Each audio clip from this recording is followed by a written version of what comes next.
In this video, we are going to see what an IELTS listening test consists of.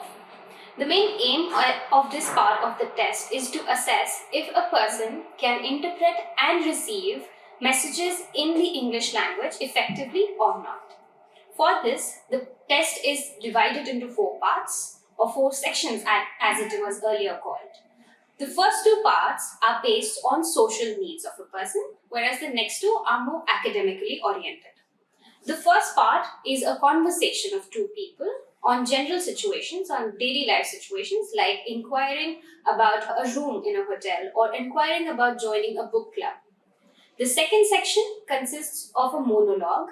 It can be a short talk on how to plan a diet or what to do and what not to do on a mountaineering trek.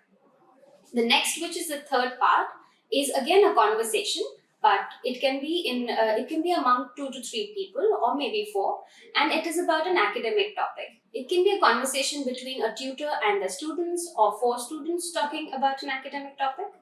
The fourth or the last section is again a monologue or a talk or a speech, but on academic or educational contexts. It can be a talk or a speech on, say, fossil fuels, on climate change, etc.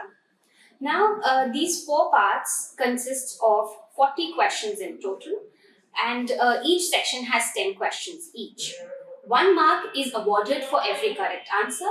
However, the mark will not be given if there is a spelling or grammatical mistake while writing it.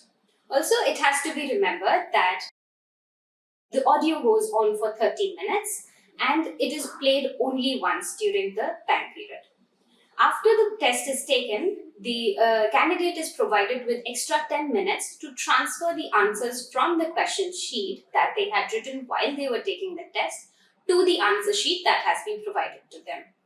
Also, the accent of the audios can range from Australian to British to American English in all these sections. That was all for the listening module. Thank you.